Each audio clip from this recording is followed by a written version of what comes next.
Qala al-musannifu wahdadil ardus salabata wa mahabbar rihi ihtirazan minar rasyasi. Berkata penulis kitab Bidayatul Hidayah Imam Ghazali, hati-hatilah ketika kita buang air kencing di medan yang keras,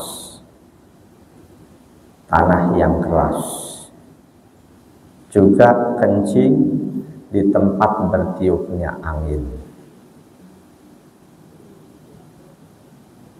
Perintah untuk berhati-hati, ihtirazan minar rasyas, untuk menjaga diri jangan sampai ada air najis yang nyiprat kembali kepada kita. Saat ini hampir pasti ketika kita buang air kecil, hampir pasti air najis itu akan jatuh ke lantai. Dan bisa dipastikan air najis itu nyiprat. Jangankan yang kencing berdiri, kencing jongkok aja di lantai itu ada cipratan-cipratan halus. Ini yang harus lebih kita jaga. Andaikan cipratan itu ada mengenai bagian tubuh kita yang nanti tidak termasuk kita basuh, ini harus ada rasa was-was di hati kita. Jangan-jangan tadi ada air kencingku yang nyiprat balik. Imam Ghazali menyarankan kita lebih hati-hati di qaulihi sallallahu alaihi wasallam, didasarkan sabda Nabi sallallahu alaihi wasallam, inna amatal waswasi minhu. Sesungguhnya kebanyakan munculnya rasa was-was dari hal-hal seperti itu.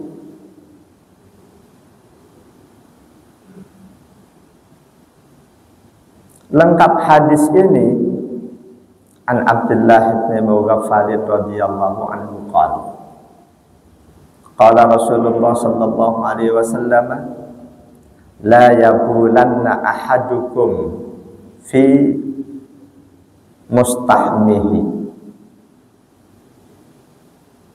summa yatawaddau fihi fa inna amatal waswasi minhu. La yabulanna ahadukum fi mustahmihi, jangan sekali-kali ada di antara kalian yang kencing di kamar mandinya, summa yatawaddau fihi, lalu berwudu jadi di situ juga.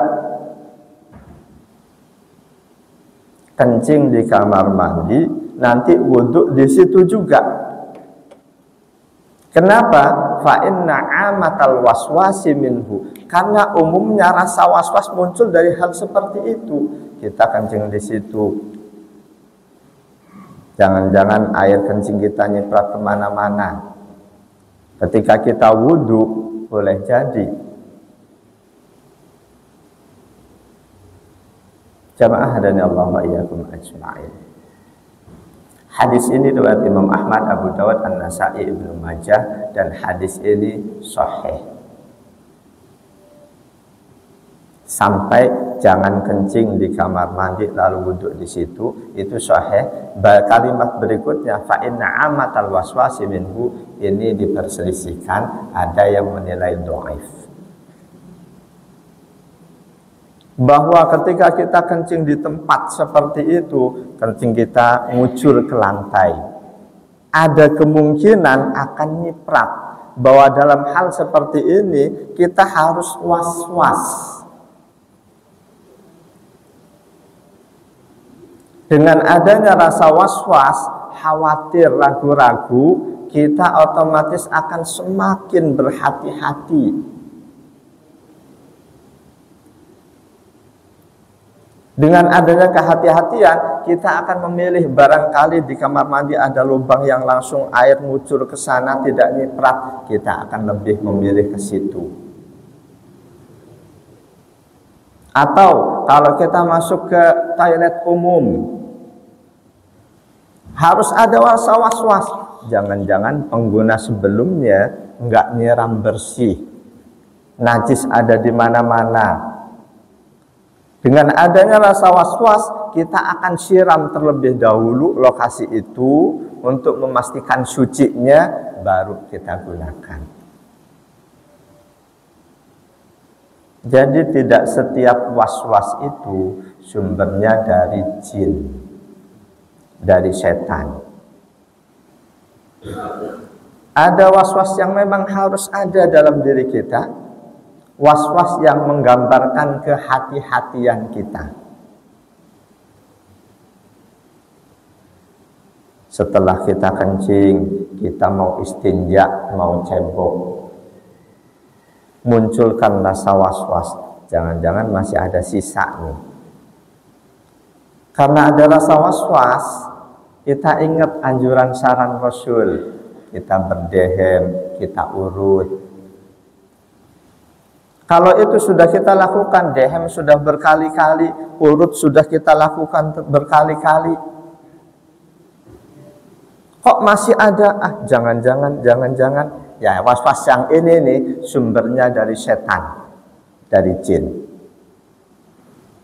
Kita harus bisa membedakan mana was-was yang menggambarkan kehati-hatian kita, dan itu sesuatu yang baik, mana pula was-was yang dimunculkan oleh setan, oleh jin untuk menghalangi kita melaksanakan satu kebaikan. Dua jenis was-was itu harus bisa kita bedakan. Contoh lain was-was yang sumbernya dari setan, kita mau berangkat ke masjid, kebetulan kemarin ada teman ngasih tahu, hati-hati sekarang banyak penjahat yang terlalu sadis. Orang-orang berangkat ke masjid dihabisin, timbul rasa was-was. Was-was seperti itu bukan untuk mencegah kita melaksanakan perintah Allah, tapi untuk kita lebih bersikap hati-hati. Ketika karena was-was seperti itu akhirnya kita nggak berangkat, berarti itu setan. Contoh lain yang banyak terjadi was-was ketika niat dalam sholat. Allah, ragu-ragu, jangan-jangan tadi niatnya belum benar. Diulang-ulang, Allah, Allah, Allah. Itu was-was setan.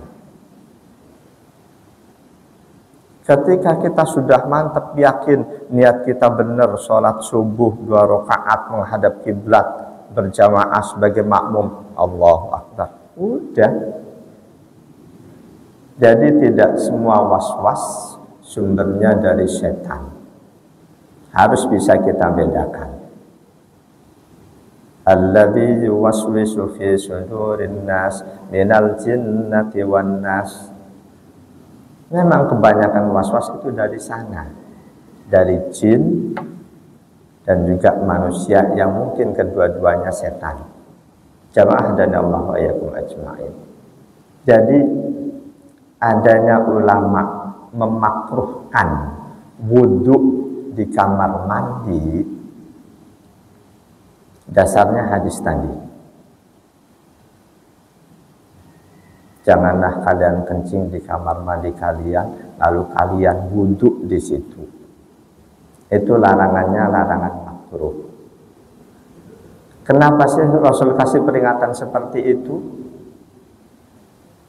Karena ketika kita kencing di situ, kita wudhu di situ, ada kemungkinan najis cipratan air kencing. Tapi kalau kita bisa pastikan sebelum kita wudhu, kita habis kencing, benar-benar kita siram, yakin nggak ada kemakruhan. Kemakruhan kedua, karena dikhawatirkan kita merasa wudhu lalu kita baca Bismillahirrahmanirrahim. Nah ini. Jadi kemakruhan kencing wudhu di kamar mandi, tempat yang kita gunakan buat buang air. Pertama, dikhawatirkan ada najis. Ini bisa kita atasi dengan kita siram pasti.